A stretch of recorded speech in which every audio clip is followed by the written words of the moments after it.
Quando a gente fala de câncer, a gente pensa muito em alguns fatores de risco. Mas eu tenho certeza que todo mundo que já teve um diagnóstico oncológico recebeu a pergunta: esse seu câncer é hereditário? Será? Como é que a gente descobre isso, né? Tem relação com a genética ou foram outros hábitos que foram aparecendo aí ao longo da vida?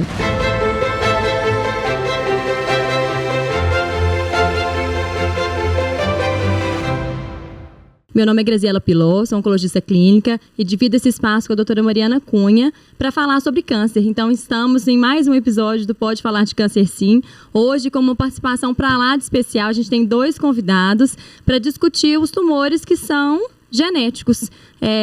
Então, bem-vindos hoje aqui com a gente a Rafaela, que vai contar um pouquinho da história, e misturado a isso, a gente trouxe um oncologista clínico, o doutor Neto Pereira, que vai falar um pouquinho desses tumores que têm essa origem genética, né? E não outros fatores de risco que usualmente a gente conversa aqui. Então, sejam muito bem-vindos. É um prazer tê-los aqui conosco hoje. Obrigado. Que legal, hein, gente? Tenho certeza que essa pergunta já passou na casa de alguém lá. Tem quem tá assistindo a gente, tá ouvindo. Ai, será que seu câncer não é genético? Você herdou isso de quem? Isso é muito novo. Da onde muito que surgiu? Novo é sempre mais... Mas eu não faço nada, eu não fumo, eu não bebo, eu pratico exercício físico. Então eu tenho certeza que meu câncer é hereditário. Será, Neto? Será que todo mundo... Aonde está e o que é esse câncer hereditário? O tal do câncer hereditário. Isso é uma pergunta muito frequente, né? As pessoas costumam achar que todo câncer é hereditário. E, na verdade, não é muito bem assim, né? Então, é bom a gente explicar algumas coisas, né? O câncer, ele tem uma fundamentação genética, né? Para se formar um câncer, você tem uma alteração ali na célula, no DNA da célula, e essa alteração é motivada por diversos fatores, gera a formação de um câncer. Mas quando a gente fala de câncer hereditário, a gente está falando da transmissão dessa possibilidade de ter câncer entre uma geração na mesma família. Isso é importante a gente falar, porque apesar de ter essa transmissão de gerações entre a mesma família, não são todas as pessoas que irão desenvolver o câncer.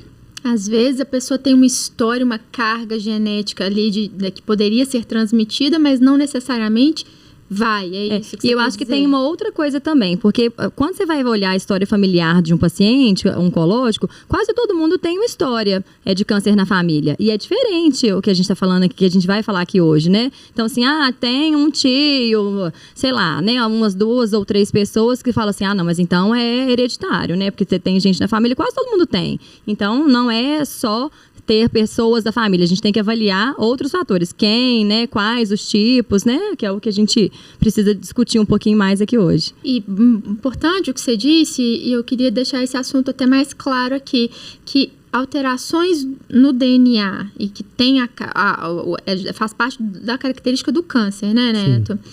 Que vão mudar a estrutura desse DNA, favorecendo a origem de câncer. Acontece o tempo inteiro, né? Acontece o tempo inteiro, né? 90% dos casos, a grande maioria, está relacionada a hábitos do dia a dia, né? Então, exposição a alguns fatores, como, por exemplo, cigarro, né, gente? O cigarro é o grande vilão da oncologia. O cigarro tem mais de 4.700 substâncias que provocam câncer. Mas bebida alcoólica, obesidade, falta de atividade física.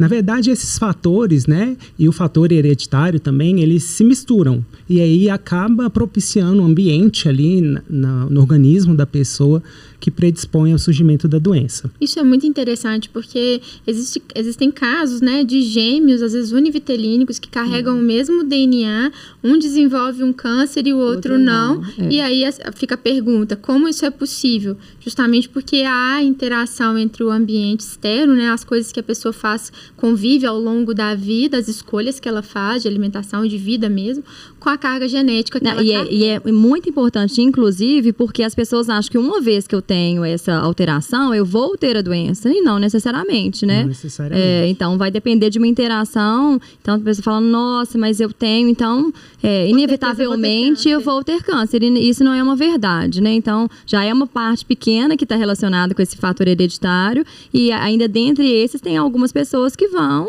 ter outras coisas, né? Isso. Como é que funciona, né? Então, a pessoa, ela herda uma mutação, uma alteração do DNA. Essa mutação vem ou por parte de pai ou por parte de mãe. Pode até acontecer casos que vêm de parte de pai e mãe, mas a grande maioria vem de um dos pais. E a pessoa que nasce com essa mutação, ela herda uma predisposição a desenvolver a doença. Isso varia de acordo com a mutação que é encontrada, né? Então, todo mundo tem um risco para ter câncer ao longo da vida. Um exemplo que eu gosto de dar é sobre o câncer de mama. Né? Então, o risco para o câncer de mama ao longo da vida para uma mulher é em torno de 10% a 12%. Uma mulher comum, uma mulher, né? Que não tenha uma mutação que predispõe a essa doença. Quando a gente fala numa pessoa que tem a mutação, um risco, uma mutação hereditária, essa pessoa tem um risco maior. Esse risco pode chegar até 80% ao longo da vida. E nesse caso, é baseado nessas estimativas, são baseadas nessas estimativas que a gente calcula o risco do câncer aparecer e a importância de saber para justamente gerenciar exames, né? Você tem que eventualmente, né, tirar a mama ou não, ovário, algumas medidas profiláticas, né? Exatamente. O grande papel, e é isso que motiva muito a gente conversar sobre o câncer hereditário, é porque, no fim das contas, a gente está trabalhando em prevenção, né? Você reconhecer, saber que essa pessoa tem um risco aumentado para desenvolver a doença e conseguir trabalhar isso com a pessoa, mudando hábitos de vida, seja fazendo exames frequentes para detectar a doença precocemente, seja fazendo ali uma cirurgia para diminuir ou tirar o risco dessa doença, isso impacta muito na vida da pessoa, né? E esse é o cenário ideal. Descobrir que tem a mutação, trabalhar as mudanças físicas e de estilo de vida para evitar ter o câncer. Mas aí eu olho para o outro lado da mesa e encontro uma ser humaninha linda aqui. Rafa, obrigada por ter vindo falar com a gente, viu? Eu agradeço o convite. Rafaela, jovem, aos 29 anos de idade, para surpresa do mundo, né? Porque jovem adoece, a gente já conversou sobre várias isso, vezes, né?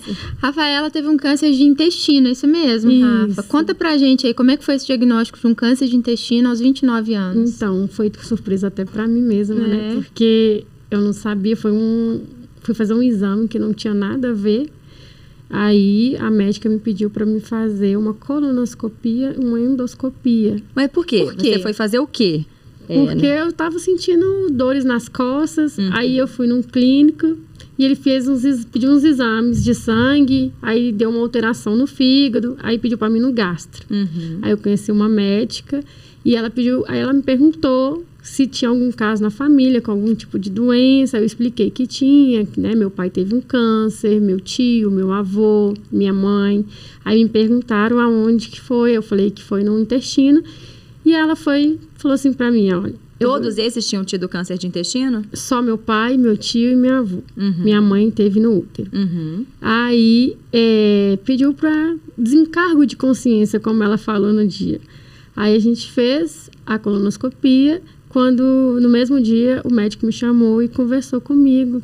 Aí ele explicou. Tinha uma alteração lá. Tinha uma alteração. Era um câncer. Um câncer, isso. E tinham outros pólipos também, Tinha uns pólipos, isso.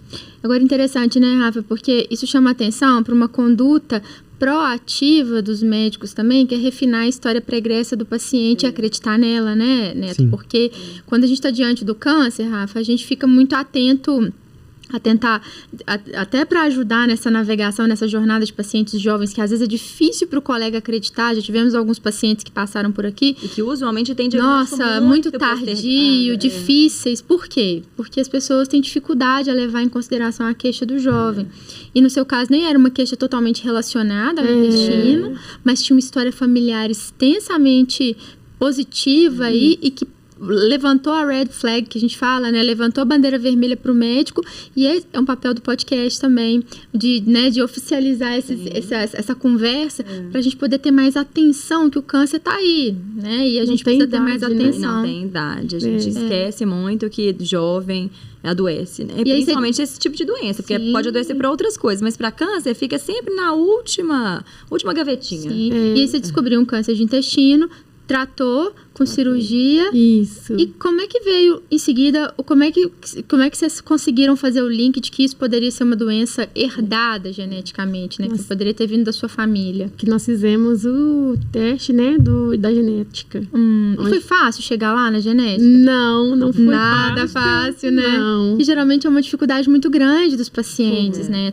Eu queria que você comentasse aqui pra gente a sua realidade lá, porque você tá fazendo, né, trabalha com essa questão da hereditariedade. Sim. Infelizmente não é rotina, né? Não é rotina, né?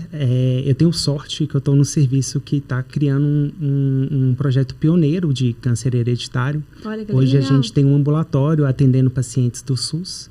Olha. E acompanhando 400 famílias de diversas síndromes de câncer hereditário. Síndrome de Lynch, as poliposes, Li-Fraumeni, os BRCAs, que são da hereditário de mama.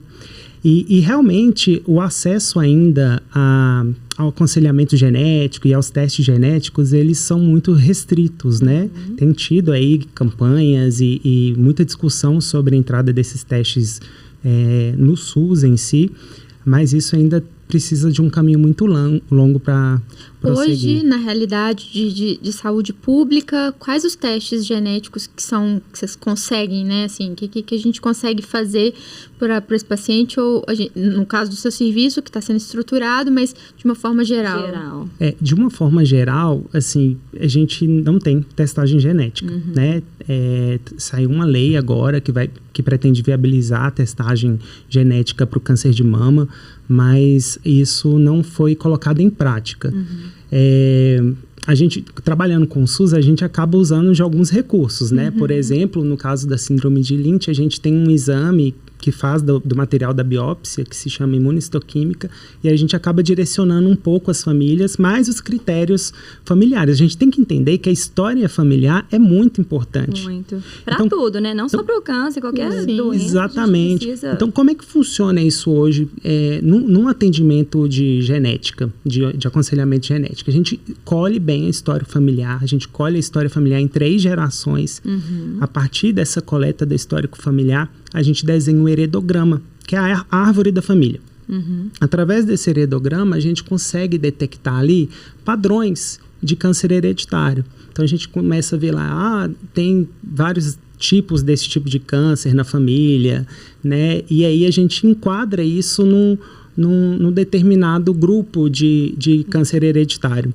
E a partir daí, o paciente passa pela consulta e é feito aconselhamento genético. Você vê que as barreiras de acesso, elas são muito significativas, né? No caso da Rafaela, que contou pra gente um pouquinho aqui da história, você teve uma dificuldade até para acessar, mesmo dentro de plano de saúde também, não foi fácil, não é uma dificuldade só do sistema público, né? Em próprio saúde privada, suplementar, a gente tem. Eu acho que no caso da Rafa tem 2 coisas, assim, tinha uma história familiar e tem a idade, porque tem alguns tipos de tumor que são mais comuns, né? A gente já trouxe histórias aqui em pessoas mais jovens, mas tem outros, principalmente o de intestino, que foge um pouco, né? Dessa jovialidade. Usualmente, os que têm alguns outros fatores de risco associados não hereditários, a gente vê mais pra frente, né? A gente vê idosos sendo acometidos. Então, chama atenção, né? 20 e poucos anos, um tumor de intestino. Eu acho que isso já faz com que o paciente e a família fiquem, porque eu acho que tem até uma pressão social. Falar, gente, mas 20 anos? Não é possível, mas olha direito o que é, Será né? que é mesmo, né? Eu acho que gera uma pressão a mais. E como que é, Rafa, assim, depois que, do ponto de vista de paciente, assim, recebeu o diagnóstico que tem uma doença que tem a carga genética, né, que tem a hereditariedade, que você pode, inclusive você tem 2 filhos, né? Filhos. E aí, o que passa na sua cabeça, não só da questão de como eu vou conviver com uma chance aumentada de ter câncer, mas também com a chance de repassar isso aos meus descendentes? Como é que fica a cabeça? A cabeça fica a 1000, né? Mas só que, assim, eu tenho muita fé. E acho que essa fé que eu tenho, que me fez, assim, cada dia eu passo, né? Eu luto para que eu não passar nessa preocupação para eles, para me ficar mais tranquila e, assim, e lutar cada vez mais, né? Correr atrás, cuidar da saúde. Assim, eu fico com o coração apertado pensando neles, que eu não sei daqui quanto tempo. Eu tenho medo até deles pequenininhos, né? Eu não sei se tem como olhar, eu acho que perguntei até ao médico, mas eu acho que não, só quando eles estiverem maior, mas é deixar na mão de Deus e deixar agir. E fazer o que precisa ser feito, né, Rafa? Assim, tem um acompanhamento importante. Isso. Acho que podia até o Neto contar um pouquinho para quem está escutando o que é a questão que a Rafaela teve, né? Que é a síndrome de Lynch. O que é essa síndrome? A síndrome de Lynch é uma síndrome que aumenta o risco para alguns tipos de câncer, principalmente o câncer de intestino e o câncer de endométrio, mas também câncer das vias urinárias, câncer de estômago, intestino delgado, né, que é o intestino mais fino, câncer cerebral também.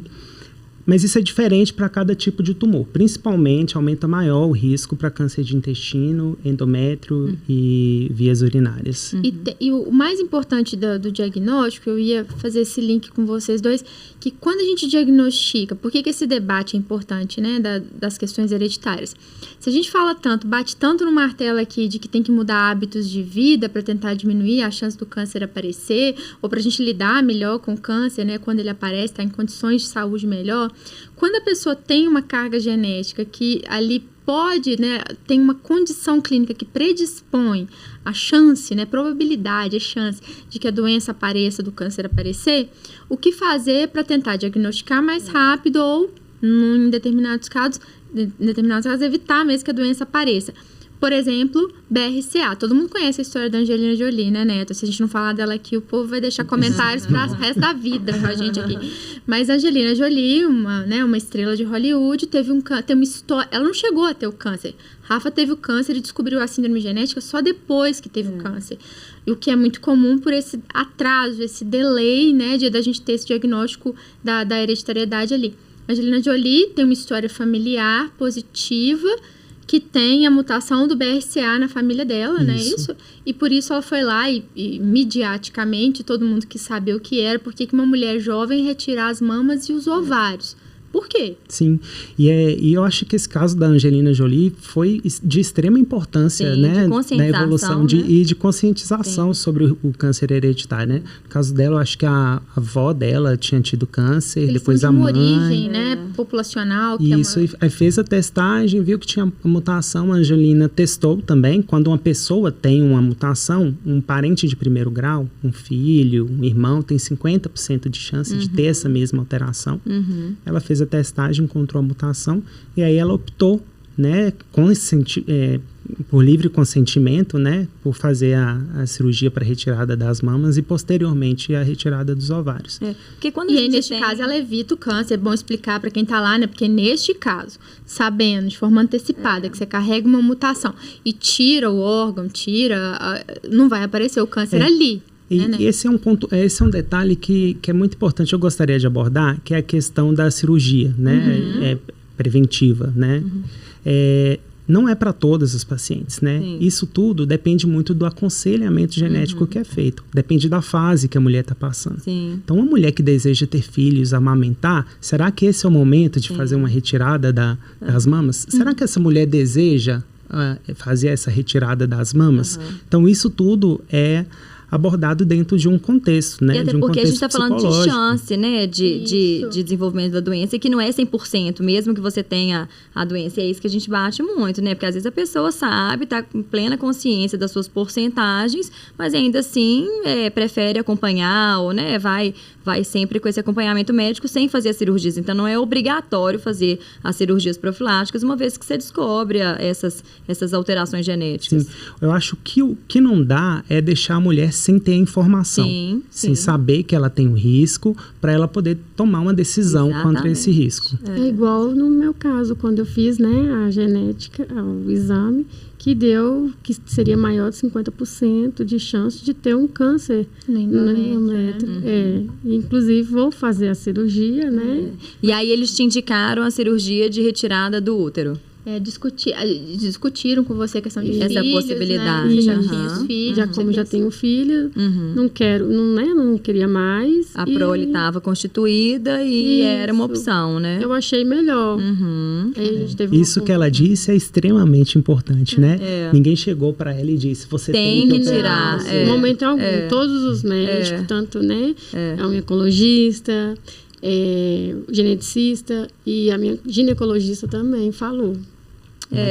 Porque a gente está lidando com probabilidades, né? Então, o paciente precisa saber o risco para não chegar lá na frente e falar, poxa, né? Eu já tive estava aqui com a equipe toda sendo acompanhada, ninguém nem me falou dessa possibilidade. Então, a gente precisa saber o caminho que a gente está pisando, né? A gente tem lá no nosso ambulatório diversas mulheres que são mutadas e que não desejam operar a mama. Mas essas mulheres, mesmo não operando a mama, elas querem fazer o acompanhamento, elas entendem do risco e fazem o acompanhamento com a mamografia, tudo direitinho. Então, isso vai prevenir o câncer. E se não conseguir evitar o câncer, a gente vai detectar ele isso é muito numa fase bem precoce. Não é só uma coisa ou nada, né? Ou você opera, ou também não faz nada. Então, existe ainda protocolos, né? Cada alteração genética aí, né? Tem o seu protocolo diferente para fazer esse acompanhamento BRCA, né, para quem não vai tirar. O Lynch é bem interessante, né, porque o Lynch, ele aumenta o risco para o câncer de intestino e o câncer de intestino, antes dele se transformar num câncer, é um pólipo, né? Então, você antecipa o momento de se fazer a colonoscopia. Hoje, a colonoscopia, que é o exame que detecta o pólipo antes de virar um câncer. E faz essa avaliação. E nesse mesmo momento, retira esse pólipo, né? Ele é indicado a partir dos 45 anos para a população geral. Para quem tem Lynch, a gente começa a fazer esse exame mais cedo. E aí, no momento que é encontrado esse pólipo, a gente já tira, então essa pessoa não vai desenvolver câncer. Olha, eu acho isso tão legal, porque eu acho que parte do projeto nosso foi criado com o intuito de tentar falar de câncer de forma natural, de conversar. E quando a gente vai falar sobre câncer e as pessoas nem conhecem a história dos seus familiares, é comum que quando a pessoa cai no seu consultório ali, você pergunta, tem alguém na família que tem câncer? Fala, doutora, eu não sei, ninguém falava sobre isso. Não, isso aí daqui a pouco, passa 2 semanas, volta para assistir doutora, depois que eu cheguei em casa e conversei, eu descobri que meu avô teve, que meu tio teve. Ou às vezes as pessoas ligam para falar em particular mesmo, né? Tem descobrir, porque não conversam sobre isso. E duas informações importantíssimas que vocês estão trazendo aqui para a conversa se eu procuro, se eu tenho como chegar num aconselhamento genético, essa mão de obra médica especializada de equipe está crescendo, né, Neto? Eu acho que a gente está vendo aí um movimento das pessoas buscarem a oncologia até para realmente saber se tem os seus riscos. Seu roteiro ali, da onde está, do risco. Acho isso fantástico. Acho que é um caminho sem volta, se Deus quiser, de informação e que as pessoas vão querer mesmo saber o risco antes e deixar, né, para não ter a surpresa de ter um câncer lá na frente. E, Neto, é possível aquela pessoa que tem um câncer, uma história de câncer positiva na família, nunca teve acesso, nunca teve nada de câncer, é jovem, tá aí, tá escutando o podcast porque conhece a Grazi, a Mário, o Neto aqui, a Rafinha, e falou, gente, olha só, eu tenho uma história familiar rica em câncer, mas tô com 35 anos, 40 anos, eu tenho que ir lá fazer um teste genético? Existe esse aconselhamento genético para quem... Só para ir lá e conversar com você sobre risco? Existe e isso é muito importante, né? O que eu acho que não deve fazer é fazer o teste genético de cara sem conversar antes, porque a gente está falando de uma situação rara, né? O câncer hereditário hoje, né? Claro que isso varia para o tipo de câncer, mas em média é 10% de todos os cânceres, é a minoria. E ainda assim, mesmo tendo um histórico familiar muito grande, quando a gente realiza a testagem, a maioria dos testes vem negativo. Não que encontra. É o que a gente falou, né? Quase todo mundo tem um histórico familiar, né? Assim, e não é... Mas quando você tem feito aconselhamento genético, você tem um histórico familiar muito extenso e você encontra um risco para o câncer hereditário, aí vale muito a pena. Faz muita diferença. Quando você encontra a mutação, você muda a vida da pessoa. E os testes hoje estão acessíveis do ponto de vista financeiro, acho que melhorou bastante, né? Não são testes que antes ainda era uma coisa muito, Ainda está, né, da dificuldade de não estar no serviço público, como a gente disse, mas tem, né, disponível para fazer. Tem disponível. No nosso serviço lá, a gente consegue fazer as testagens gratuitas por projetos de pesquisa. Por parcerias, né? Mas hoje, esse teste ele ainda é muito difícil de conseguir, né? É um teste caro, inclusive os planos de saúde têm uma certa dificuldade, uma certa resistência para liberar esses testes. E é por isso que a gente... no TED, eles pedem para provar... Quanto tempo vocês como é que foi o seu? Porque você estava contando pra gente, né, que procurou o médico por um outro problema, e aí chegou o diagnóstico, e aí eles fizeram, né, essa avaliação da família, viram que tinha muito caso, e quais foram os passos até falar assim, ó, isso aqui provavelmente é hereditário? Te mandaram já para um geneticista ou não? Então, me mandaram, só que aí eu demorei um pouco. Aí até encontrar um... Por dificuldade de acesso, né? Isso. Aí os que tinha, às vezes não cobriam o plano, cobria, aí era mais caro, né? Aí até que eu consegui encontrar um bom e que fosse pelo plano. E aí, só que também, assim, demora um pouco. E quando ele pede o exame, o plano tem que autorizar. Aí eles pedem para você provar, manda foto, algumas coisas. E aí são assim. relatórios e mais relatórios. Isso. Mas assim, até que não demorou tanto para sair a autorização. Mas querendo ou não, né? Você acha que já vai fazer quando pede, já vou ali, já vou fazer. Não. Demora um pouquinho. E eu sempre penso nesses testagens, eu te fiz essa pergunta da pessoa que não tem o câncer mesmo, que só tá pensando lá, tu quer saber. Tem muita pergunta pra gente no podcast, isso, assim, fala sobre cânceres hereditários, porque eu quero saber se eu preciso procurar, Sim, né? Eu acho que se você tem um histórico na família de vários casos de câncer em idade jovem, às vezes na família, pessoas que tiveram câncer que a gente chama de bilateral, que é dos dois lados, eu acho que vale a pena, sim, procurar um atendimento. E hoje, né, quais são os tipos, ou síndromes hereditárias, né, ou genes que são mais frequentemente encontrados quando a gente faz essas testagens? Sim, os cânceres hereditários mais comuns são de mama e ovário, né, uma mutação que a gente chama de BRCA, o BRCA1, BRCA2, o PALB, que eles estão mais relacionados a esse grupamento de cânceres, que é o de mama, de ovário, no homem próstata e pâncreas. A síndrome de Lynch, né, que causa aí diversos tipos de câncer, sendo mais cólon e endométrio, via urinária. E a gente tem também alguns outros tipos de cânceres mais raros, né? Mas essas duas eu acho que a gente tem que falar porque é a grande maioria dos casos. Né? Eu só tenho medo também de aqui no Brasil tem até uma variante, que é a TP53, é chamada variante brasileira, né? Então acho que tem uma predominância no Brasil especificamente dessa, não digo no mundo, mas no Brasil tem uma mutação que é bastante frequente, que é essa da TP53. Isso, essa TP53, ela é rara, né? Ela causa uma síndrome... Ela é frequente dentro do Brasil, mas assim, ainda em geral, assim, continua sendo rara. E é uma mutação que causa todos os tipos de câncer, praticamente, né? Ela caracteriza uma síndrome chamada Li-Fraumeni. É uma mutação que tem a gente fala penetrância, né? A chance de causar câncer dela é muito alta. E ela precisa de um acompanhamento bem de perto. E esse diagnóstico, por exemplo, hoje, também até para contextualizar as pessoas, que a medicina evolui em várias frentes, né? É possível hoje, através de manipulação genética, algumas famílias, e esse é um aconselhamento que está lá na frente, né? Numa fase bem mais avançada das pessoas, mas é possível que algumas pessoas que têm essa herança genética ali possam interromper esse ciclo de transmissão, ali, vamos dizer assim, né, de genética, tratando, manipulando geneticamente embriões para que os descendentes, os filhos... Na verdade, manipulando no sentido de escolhendo aqueles embriões que não têm, que não carregam essa mutação, né? Isso é bem polêmico. Pois é, isso é um assunto difícil. Mas é lá na ponta, né? Então, assim, a pessoa tem o direito, eventualmente, de saber, né, se ela quer ou não. E nessa abordagem que a gente tem que ter do que pode levar de exame para ser feito, de como que pode fazer o paciente...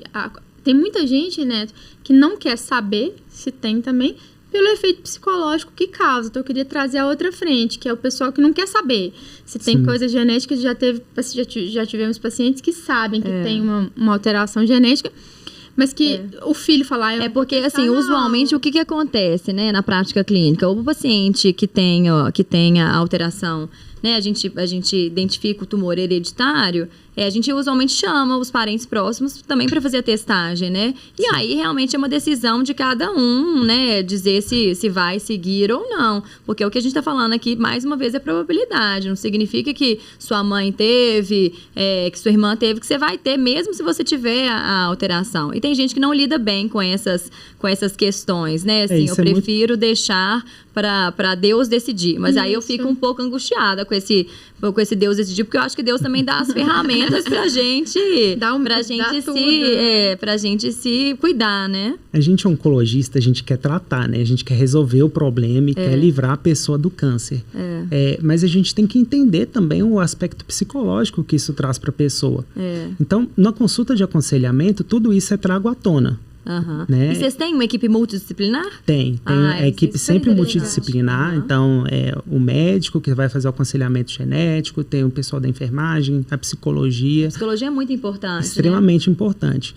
Então, por isso que não dá para você fazer uma testagem sem conversar com o paciente, sem orientar adequadamente. E por isso que não dá para você pedir uma testagem ali da esquina, né? Testa aí para mim, aí você chega com o resultado e fala o que eu faço. O que você vai fazer com isso, né? Então, quando você vai abordar, você tem que trazer os pontos, você vai conversar com a pessoa, vai explicar o risco dela ter o câncer hereditário e vai falar sobre as vantagens e as desvantagens de se fazer a testagem e de se saber que tem uma mutação. Às vezes, no contexto daquela paciente ou daquele paciente, saber o impacto de ter uma informação, o medo de ter alguém que vir a desenvolver a doença na família, pessoas jovens principalmente, isso pode trazer um impacto psicológico tão grande que seria inviável fazer a testagem. Eu penso muito nisso. Imagina um jovem, tá lá, tá curtindo a adolescência ali. Já tive essa situação de mães testaram, às vezes veio uma mutação. Eu tenho uma paciente de TP53 com câncer de mama e ela fez tudo e ela tem na época do tratamento tinha um filho de 14 anos. E qual é o intuito de testar nesse menino de 14 anos que, assim, tá no auge de uma vida sadia, inclusive, que não consegue ainda nem dimensionar esse problema.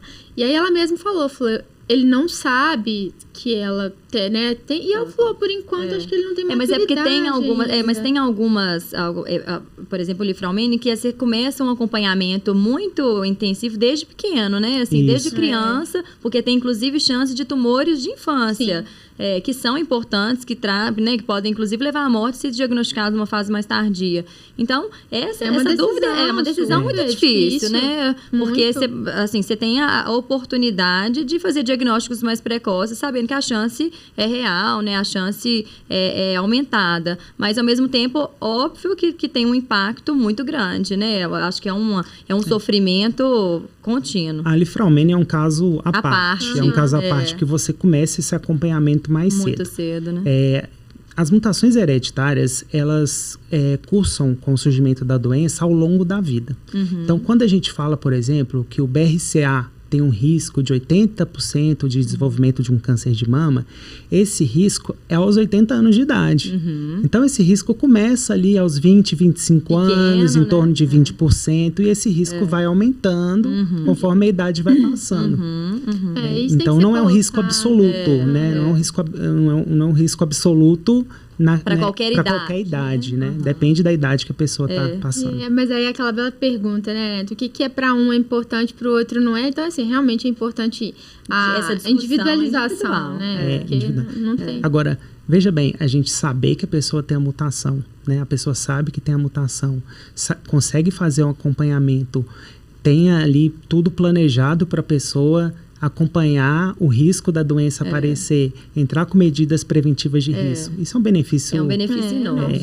O que precisa ser trabalhado é a psicologia, né? Assim, da gente entender que a gente todo mundo que vive com risco de qualquer hora ter alguma coisa. Então, se a gente consegue ainda cercar esse risco, talvez seja melhor ainda, mas tem um impacto. Então, por isso que a psicologia anda de mão dada com você também, Rafa. E o mais legal, né? Eu ia falar do seu histórico, que a Rafa, tendo uma condição de base que colocava ela em risco para ter um câncer, ela se envolveu num cuidado, um autocuidado, para emagrecer, para poder ficar bem de saúde. Né? Conta para as pessoas, porque acho que isso daí é legal. Isso é super interessante. Porque quando eu descobri, eu estava bem obesa, né? E é um dos fatores, assim, bem complicado, né? Quando você descobre um câncer. E aí eu fui descobrir, aí eu fui emagrecendo, né? Foi uma luta ali. Que interessante. Fiz uma cirurgia. Você tá mudando um fator que é variável, mas que é muito... Associa, né? Exatamente. Eu fiz uma bariátrica, né? Porque... querendo ou não, acabou mexendo um pouco também com o meu psicológico, porque o tempo todo eu era muito forte. Mas chegou um momento que eu já não estava... Acho que depois de tudo eu fiquei com a cabeça bem abalada. Acho que eu esperei, assim, ficar tudo ok. E aí eu não estava também me cuidando tanto. Mas aí depois que eu fiz a minha bariátrica, aí agora eu me cuido melhor. Porque, né, eu tenho os meus filhos, eu quero estar bem. Igual você está falando no caso, né, de querer descobrir. Eu tenho 2 irmãos também e é assim, totalmente pensamento diferente. A minha irmã, ela quis descobrir. Agora eu tenho meu irmão, ele não quer fazer. Ele não quer fazer de jeito nenhum. E eu acho que é importante que mesmo quem não queira, é importante a gente saber que existem outros fatores de risco que estão aí, que a gente não está, que são modificáveis e que a gente não está ligando para eles. Então, é o que você falou, assim, eu tenho, independente de eu ter ou não esse risco genético, hereditário, tem várias outras coisas que eu posso fazer, né? Então, diminuir esses índices de obesidade é uma medida maravilhosa, né? Assim, inatividade física, controlar a alimentação de uma forma geral, porque não adianta ser magro e comer ultraprocessado, coisas que usualmente, né, tem um potencial cancerígeno também. Então, tem muita coisa para mexer na vida, né, para diminuir essas chances, independente. Eu acho isso incrível, porque eu acho que assim, o risco, nós temos um risco calculado de sair na rua agora e sermos atropelados. Risco. Todo mundo que vive, né? Todo mundo que vive. Ao pegar um carro e dirigir, você tem uma chance, um risco de sofrer um acidente e não voltar para casa. Infelizmente, todos nós temos esse risco mesmo. Mas eu acho que quando a gente conversa de hereditariedade, o câncer assusta tanto que as pessoas querem achar um gatilho que possa falar assim, então esse eu consigo ir lá apertar e desapertar. É o on-off, né? Eu ligo e desligo, o botão do ligo e desligo. E aí tô resolvida. Se eu operar, acabou. Posso me afundar na batatinha frita aqui. Não. Já tirei minha mama, meu ovário, tá tudo certo. Não, eu já tive paciente nessa mesma toada, tipo assim, sabendo que tinha, já corrigi, era mama, BRCA. Tirei mama, tirei ovário, toca pra vida. Câncer eu não tenho mais. Igual minha menina, né, minha filha, ela mesma contava, né, que eu comia sanduíche, refrigerante, né? Sim, contava tudo. Aí, assim, você pensa assim, poxa, pequenininha, né, vamos parar e pensar, será que tá certo? Se até ela... Às vezes eu dou uma fugida ali no refrigerante, né, que é difícil, mas aí ela vira e fala assim, vou contar para a doutora Mariana.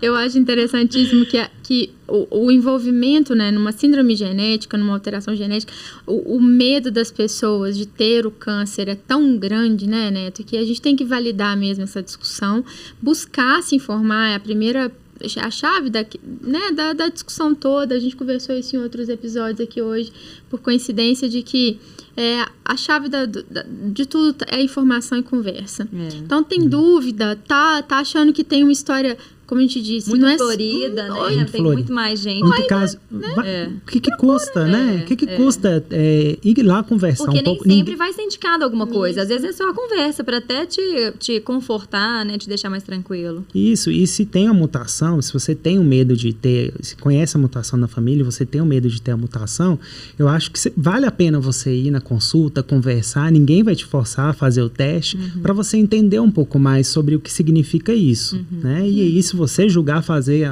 eu quero fazer o teste, eu quero saber, você faz. Se você não quiser, não Interessante, faça. esse conhecimento está evoluindo o tempo todo, né? Acho que você é prova disso, né? Tu estudando, cada vez se aprimorando mais sobre isso.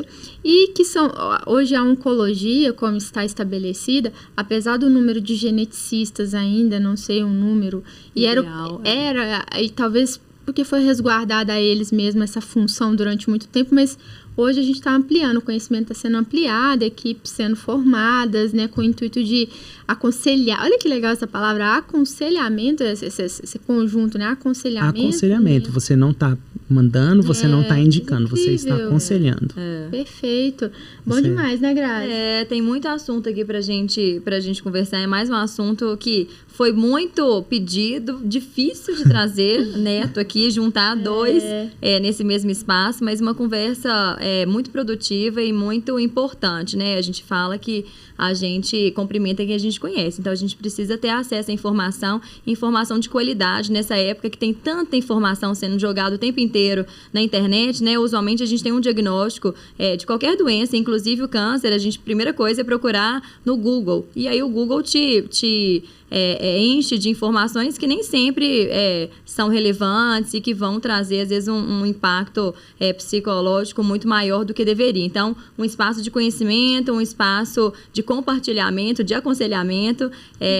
Eu queria agradecer a presença dos dois aqui hoje, foi maravilhosa a entrevista. Ô, Neto, deixa um recado para a turma aí, convida as pessoas a lerem, a conversarem um pouco mais sobre isso, porque eu acho que essa mensagem ela é muito importante do que a gente espera de formar novas opiniões a respeito desse tema tão importante. Gente, primeiro eu queria agradecer pelo convite.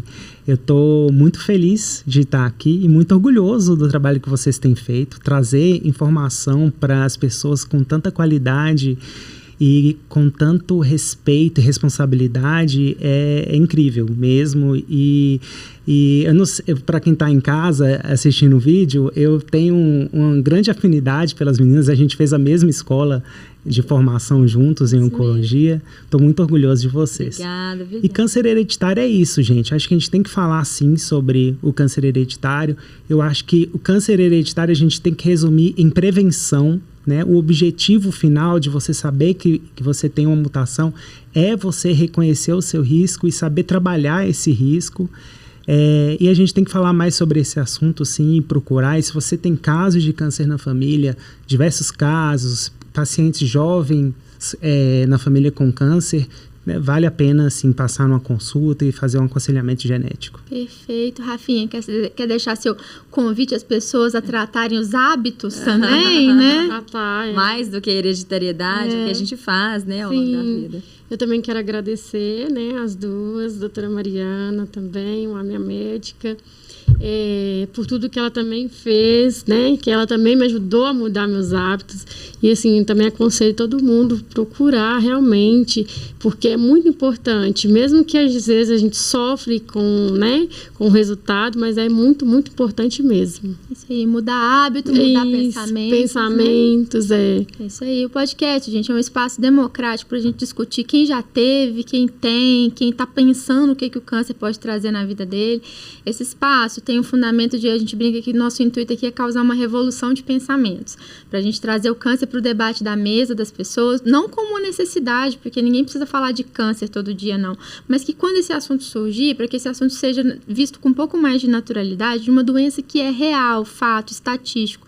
A doença, né, hoje, uma das doenças que mais mata ainda pessoas mundo afora e que felizmente tem se tornado uma doença com previsão de cronicidade, de se tornar crônica em várias situações, e que a gente vai conviver com pessoas que a gente ama, pessoas que a gente gosta, ou passando ou que tenham passado, como eu disse, pela jornada. A gente precisa ser um pouco mais empático com a situação. A gente se torna empático com aquilo que a gente conhece, né? Também ajuda.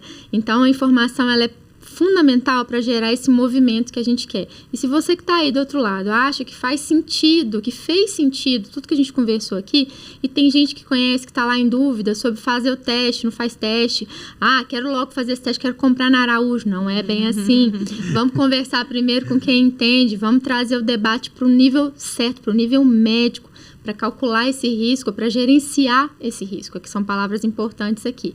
Conversa um pouquinho, manda esse podcast, salva, compartilha, envia para quem acha que precisa ouvir e contem conosco aqui para continuar esclarecendo dúvidas. Pode falar de câncer, sim.